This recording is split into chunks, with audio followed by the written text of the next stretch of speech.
नमस्कार दोस्तों। Good morning all of you my dear student. तो मैं आज चैप्टर नंबर सेकंड की बात कर रहे हैं। चैप्टर का नाम है द्रव। द्रव के मोस्ट इम्पोर्टेंट क्वेश्चन आप लोगों के सामने लाया। कुल प्रश्नों की संख्या है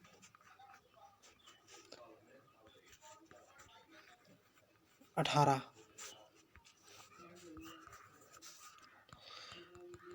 तो आप अपने 18 क्वेश्चन में एक तरफ नोट कर लीजिए आपने कितने 18 क्वेश्चन में आपने सही किए, जिससे आप अपनी तैयारी को और अच्छे से अच्छे बेहतर कर सकें। तो आपका क्वेश्चन नंबर फर्स्ट है, जब लोहे की कील को नीले कॉपर सल्फेट के विलयन में डुबोया जाता है तो कुछ समय के बाद लोहे की कील का में क्या परिवर्तन हो जाता है। तो देखिए यहाँ, जब लोहे की कील को नीले कॉपर सल्फेट किसमें कॉपर सल्फेट में डुबोया जाता है तो उसके कील में क्या परिवर्तन हो जाता है। तो उसमें आप लोगों को बता दें कि उसमें कील नहीं घुलती है, ठीक, लेकिन उसका रंग जो होता है वो परिवर्तित हो जाता है। वो किस कलर का हो जाता है, नीला कलर उसमें चढ़ जाता है कील पर। तो आप लोगों को पता हो गया। इसमें ऑप्शन नंबर फर्स्ट में आपका option number D is right हो जाएगा, ठीक। क्वेश्चन नंबर 2 देखते हैं। स्पिरिट को हथेली पर रखने से ठंडा महसूस होता है क्योंकि ये क्या कारण है इसका। तो जब स्पिरिट को हथेली पर, ये आपकी हथेली हो गई, ठीक।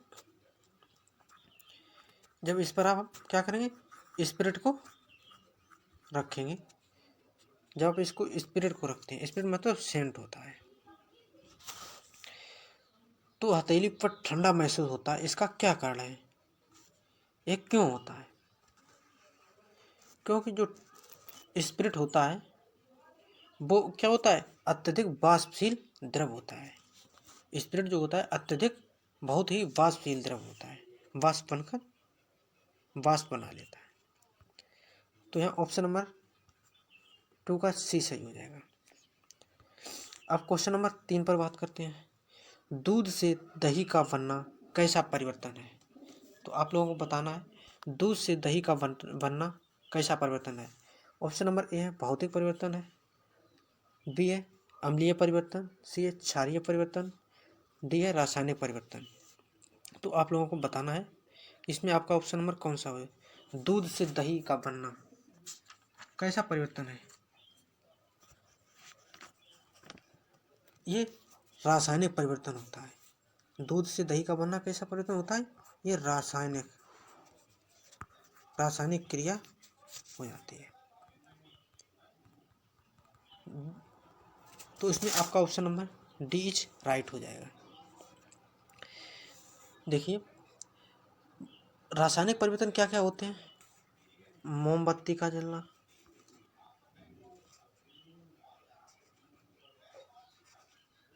मोमबत्ती,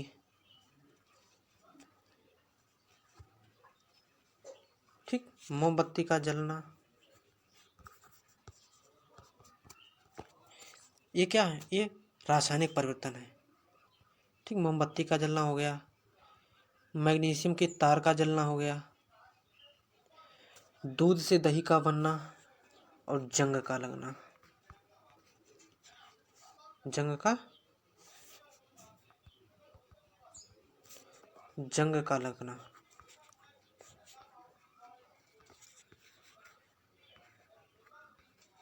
जंग का लगना ये क्या होता है, ये रासायनिक परिवर्तन होता है।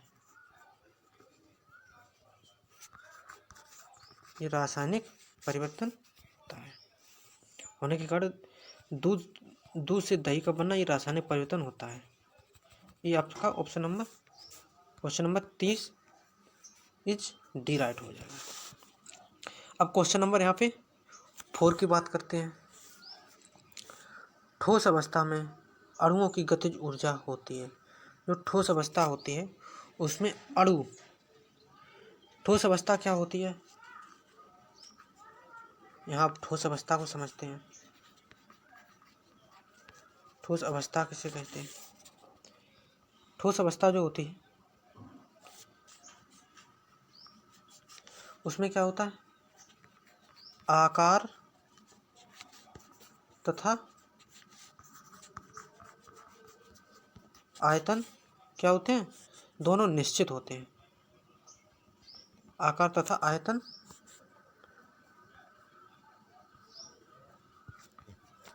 जो होते हैं दोनों निश्चित होते हैं।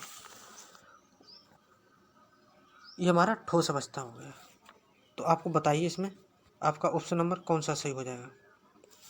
क्वेश्चन नंबर 4, क्वेश्चन नंबर 4 में आपका क्वेश्चन नंबर 4 का आंसर बताइए फटाफट। तो इसमें आपका ऑप्शन नंबर डी जो है वो सही हो जाए, द्रव के अणुओं से कम होता है। ठोस अवस्था में अणुओं की गतिज ऊर्जा क्या होती है, द्रव के अणुओं में कम हो जाती है, द्रव के अणुओं में कम हो जाती है। तो यहाँ बात करते हैं हम नेक्स्ट क्वेश्चन की। क्वेश्चन नंबर 5 है, अंतरा आणविक बल अधिक होता है। अंतरा आणविक बल जो होता है किसमें सबसे ज़्यादा अधिक होता है? तो अंतरा आणविक बल जो होता है वो ठोसों में अधिक होता है। Option number A is right हो जाएगा। तो यहाँ हम क्वेश्चन नंबर 6 की बात करते हैं। जिस ताप पर द्रव का वाष्प दाब वायुमंडल के दाब के बराबर हो जाता है उस ताप को कहते हैं। जिस ताप पर द्रव का वाष्प दाब वायुमंडल दाब के बराबर होता है उस ताप को क्या कहते हैं? गलनांक कहते हैं, हिमांक कहते हैं, क्वथनांक कहते हैं या क्रांतिक ताप कहते हैं। यहाँ पर किसकी बात की गई है? ताप पर द्रव का वाष्प दाब वायुमंडल दाब के बराबर हो जाता है उस ताप को, जो ताप है द्रव का वाष्प दाब वायुमंडल के दाब के बराबर हो जाता है उसको हम क्या कहते हैं? तो उसको हम क्वथनांक कहते हैं। क्वथनांक में क्या होता है, ताप पर द्रव का वाष्प दाब वायुमंडल के दाब के बराबर हो जाता है क्वथनांक में। और यहाँ क्वेश्चन नंबर 7 की बात कर रहा हूँ। क्वेश्चन नंबर यहाँ पे हम 7 की बात कर रहा हूँ। इसमें आपका सी वाला ये सही हो जाए क्वथनांक।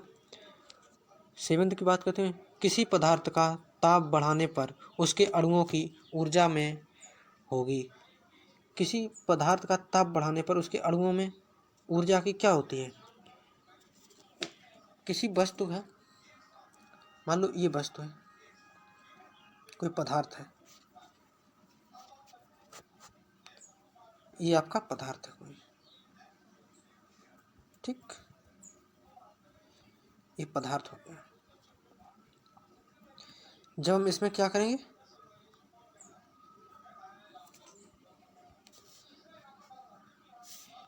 इसमें ताप टेम्परेचर को बढ़ाएंगे, यहाँ से मैं ऊष्मा को देता हूँ, यहाँ पे इस पे जाते हैं। तो इसमें इस धातु पर क्या होगा, अणुओं की ऊर्जा में जो होती है वो वृद्धि हो जाएगी, क्योंकि भाई इस यहाँ से हमें टेम्परेचर देंगे, यहाँ टेम्परेचर इस पर जाएगा, ये पहले था, और इसका क्या होगा, इसमें वृद्धि होगी टेम्परेचर की। तो इसी प्रकार से मैं इसको समझता हूँ। तो क्वेश्चन नंबर 7 का ऑप्शन नंबर एज राइट हो जाएगा, उसमें वृद्धि हो जाएगी। पदार्थ का ताप बढ़ाने पर उसके अणुओं में क्या हुई, ऊर्जा में वृद्धि हो जाएगी। क्वेश्चन नंबर डी की 8 का बात करते हैं। निम्न में से कौन सा युग्म यौगिक को प्रदर्शित करता है? मोस्ट इंपॉर्टेंट क्वेश्चन है। निम्न में से कौन सा युग्म यौगिक को प्रदर्शित करता है? ऑप्शन नंबर आपका ए दिया गया है, शहद एवं नमक। ऑप्शन नंबर डी दिया गया है, दूध एवं पानी। सी दिया गया शहद एवं पानी। डी दिया गया पानी एवं साबुन। तो यहाँ आप लोगों को बताना है कि निम्न में से कौन सा यौगिक को प्रदर्शित करता है। यहाँ ऑप्शन नंबर ये डी हो जाएगा, पानी और एवं साबुन। साबुन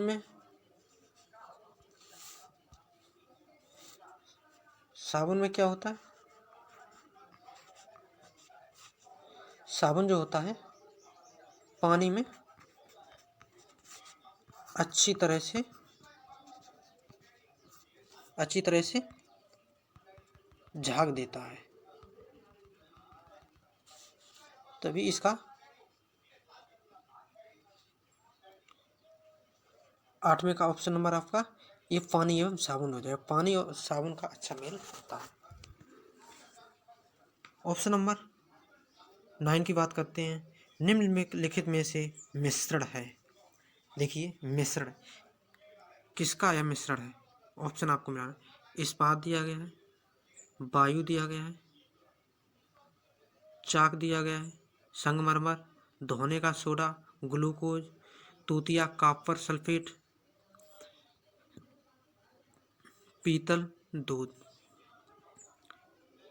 तो यहाँ 9 का ऑप्शन नंबर ए है चाक, धोने का सोडा, वायु। ऑप्शन नंबर बी है तूतिया, दूध। सी है ग्लूकोज, दूध, संगमरमर। डी है पीतल, वायु, इस्पात, दूध। तो इसमें आपको बताना है कि इसमें निम्नलिखित में से में मिश्रण है, किसका मिश्रण है, क्या होता है।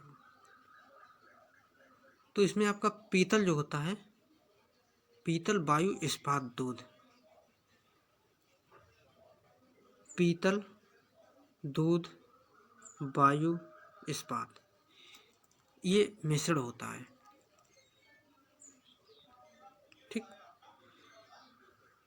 यहाँ क्वेश्चन नंबर 10 की बात करते हैं। भूपट्टी में सर्वाधिक मात्रा में पाया जाने वाला तत्व।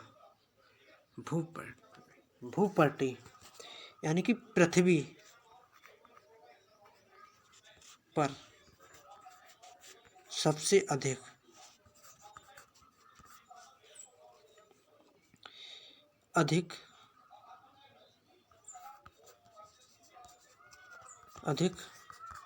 मात्रा में पाया जाने वाला तत्व की बात कर रहा हूं मैं। यहाँ तत्व हो जाएगा आपका ऑक्सीजन।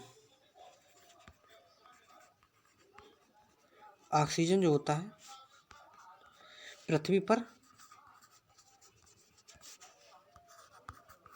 सबसे अधिक पाया जाता है,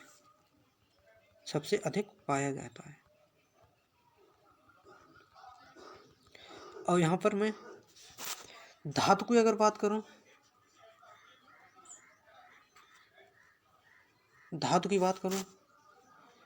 पृथ्वी पर सबसे ज़्यादा अधिक कौन सी धातु पाई जाती है, तो वो आपका हो जाएगा एल्युमिनियम हो जाएगा। एल्युमिनियम सर्वाधिक पाई जाती है पृथ्वी पर, भूपट्टी में सर्वाधिक पाई जाने वाली धातु की बात करूं तो यहाँ पे आपका क्या हो जाएगा, एल्युमिनियम हो जाएगा। और यहाँ पे किसकी बात की गई है, सर्वाधिक मात्रा में पाया जाने वाला तत्व, यहाँ तत्व की बात की गई है। तो यहाँ आपका तत्व ऑप्शन नंबर ये बी सही हो जाएगा, ऑक्सीजन। अब क्वेश्चन नंबर 11 की बात करता हूँ। निम्नलिखित में से शुद्ध पदार्थ छांटिए। शुद्ध पदार्थ क्या क्या होता है, सिलिकॉन, दूध, शहद, ग्लूकोज, पीतल, साबुन। यहाँ आपको 6 दिए गए हैं, इसमें बताना है 6 में से छांट के कौन सा शुद्ध पदार्थ होता है। ऑप्शन नंबर ए है सिलिकॉन, दूध, ग्लूकोज। बी है सिलिकॉन, ग्लूकोज। सी है सिलिकॉन, साबुन, पीतल, ग्लूकोज। और डी है ग्लूकोज, पीतल, साबुन। तो यहाँ आप लोगों को बताना है निम्नलिखित में से शुद्ध पदार्थ कौन सा है। ये 6 दिए गए हैं, सिलिकॉन, दूध, शहद, ग्लूकोज, पीतल, साबुन। इनमें से छांट कर बताना है कि शुद्ध पदार्थ आपका कौन सा है। क्वेश्चन नंबर 11, तो इसमें आपका हो जाएगा सिलिकॉन और ग्लूकोज जो होता है वो सबसे शुद्ध पदार्थ होता है। तो यहाँ नेक्स्ट क्वेश्चन की बात कर रहे हैं। अंतराण्विक बल नगण्य होता है, नगण्य मतलब कम। अंतराण्विक बल किसमें होता है, बहुत कम होता है। जो अंतरा आणविक बल, यहाँ किसकी बात की गई है बच्चों? अंतरा आणविक बल। ठीक, तो यहाँ अंतरा आणविक बल में क्या होता है, गैस में जो होते हैं वो अंतरा आणविक बल बहुत कम पाए जाते, छोटे छोटे होते हैं। गैसों में देखा होगा छोटे छोटे बुलबुलों की तरह ऐसे ऐसे वो भागते रहते हैं। तो अंतरा आणविक बल सबसे ज़्यादा गैसों में होता है। क्वेश्चन नंबर 13 का देखता हूँ, निम्न पदार्थ ऊर्ध्वपातज है। ऊर्ध्वपातज निम्न, देखिए इसमें ऑप्शन नंबर ए है, इसमें ऊर्ध्वपातज आपको छाट के बताना है कौन सा है, नौसादा, बर्फ, कोयला। तो क्वेश्चन नंबर आपका 13 का ऑप्शन नंबर फटाफट बताना है आपको कौन सा हो जाएगा। तो इसमें ऑप्शन नंबर आपका बी इज राइट हो जाएगा, जो ऊर्ध्वपातज होता है, जो नौसादा जो ऊर्ध्वपातज होता है। क्वेश्चन नंबर 14 की बात करते हैं, क्रिस्टलीय ठोस कौन है? क्रिस्टलीय पदार्थ, क्रिस्टलीय पदार्थ किसे कहते हैं? जिसके आयतन निश्चित होते हैं, निश्चित क्रम में होते हैं, जिसमें लघु प्रासी व्यवस्था होती है, उन्हें क्रिस्टलीय पदार्थ कहते हैं। तो यहाँ आपका क्वेश्चन नंबर 14 का बताइए। ऑप्शन नंबर ए है कांच, बी है प्लास्टिक, सी है रबर, डी है शर्करा या शक्कर। तो बताइए आप लोगों को कौन सा आपका सही हो जाएगा। क्रिस्टलीय पदार्थ, क्रिस्टलीय पदार्थ जो होता है वो शर्करा जो होता है वो क्रिस्टलीय पदार्थ है। ठीक, यहाँ ऑप्शन नंबर 15 देखिए, प्रेशर कुकर में most important question, pressure cooker में खाना जल्दी पक जाता है क्योंकि क्या कारण है कि उसमें खाना जल्दी पक जाता है? प्रेशर कुकर, प्रेशर कुकर की यहाँ पे बात की गई है, तो आप लोगों को बताना है फटाफट प्रेशर कुकर में खाना क्यों जल्दी पक जाता है। फटाफट बताइए, देखें कितने लोगों का जवाब आता है, कमेंट में लिखिए। तो इसमें आपका 15 का ऑप्शन नंबर ए दिया गया है, जल का क्वथनांक बढ़ जाता है। बी दिया गया जल का क्वथनांक कम हो जाता है। सी दिया गया है दाब स्थिर रहता है। डी कोई पदार्थ बाहर नहीं निकल पाता। तो option number A is right हो जाएगा। जो प्रेशर कुकर में खाना जल्दी पकता है वो क्वथनांक जल्दी बढ़ जाता, जल का क्वथनांक बढ़ जाता है। ठीक, ऑप्शन नंबर 16 की बात कर रहे हैं, गैस द्रव की वह अवस्था है जिसका क्या कारण निश्चित होता है? आयतन तथा आकार दोनों निश्चित होते हैं, ऑप्शन नंबर ए दिया गया। बी दिया गया आयतन निश्चित तथा आकार अनिश्चित होता है। सी दिया गया आयतन अनिश्चित तथा आकार निश्चित होता है। डी दिया गया आयतन तथा आकार दोनों अनिश्चित होते हैं। तो इसमें आपको बताना है गैस द्रव की वह अवस्था है जिसका क्या निश्चित होता है, बताइए। आकार तथा आयतन क्या होता है? तो इसमें आयतन तथा आकार दोनों अनिश्चित होते हैं। गैस में कहाँ वही होते हैं, गैस है ना, उसका आयतन निश्चित होता है। यहाँ पे गैस की बात की गई है, सोच के देखिए, समझ के। उस गैस में क्या होता है, ना तो आयतन निश्चित होता है तथा ना आकार निश्चित होता है। और ठोस में क्या होता है, ठोस में आकार आयतन दोनों निश्चित होते हैं। और गैस जो है उसमें कहाँ भाई होता है, वो द्रव के रूप में होती है, लिक्विड के फॉर्म में। तो यहाँ ऑप्शन नंबर आपका डी इज राइट हो जाएगा। अब क्वेश्चन नंबर 17 की बात कर रहे हैं, निम्न में से कौन सा उत्फुल्ल पदार्थ है? तो सबसे पहले तो आपको मालूम होना चाहिए उत्फुल्ल पदार्थ होते क्या है। उत्फुल्ल पदार्थ क्या होते हैं, देखिए। उत्फुल्ल पदार्थ होते हैं वे क्रिस्टलीय यौगिक होते हैं जो वायु में रखने पर अपना कुछ अथवा संपूर्ण क्रिस्टलीय जल वायु को दे देते हैं। किसको बात दे देते हैं? वे क्रिस्टलीय यौगिक होते हैं जो वायु में रखने पर वो अपना कुछ अथवा संपूर्ण क्रिस्टलीय जल वायु को दे देते हैं, उत्फुल्ल पदार्थ कहते हैं। जैसे उदाहरण में क्या होता है, फेरस सल्फेट। फेरस सल्फेट का फार्मूला बताइए आप लोग, फटाफट बताइए, कमेंट में लिखिए फटाफट, जल्दी जल्दी। फेरस सल्फेट तो FeSO4.7H2O, ये आपका फेरस सल्फेट का हो गया, जिसे हरा कशिश बोलते हैं। इसे क्या कहते हैं? हरा कशिश। फेरस सल्फेट को ही हरा कशिश बोलते हैं। और आपका एग्जाम्पल हो गया फेरस सल्फेट। उत्फुल्ल पदार्थ का पोटास एलम क्या होता है? बताइए भाई। फिटकरी का सूत्र, यहाँ पे पोटास एलम को ही फिटकरी का सूत्र बोलते हैं। मोस्ट इम्पोर्टेंट है फिटकरी का सूत्र। तो यहाँ पे होता है K2SO4.Al2SO4 का होल थ्राइज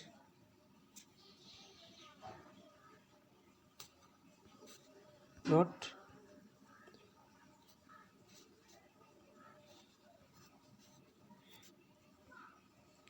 K2SO4Al2.Al2SO4 का होल थ्राइज डॉट 24H2O। ये आपका पोटास एलम, जिसे फिटकरी बोलते हैं।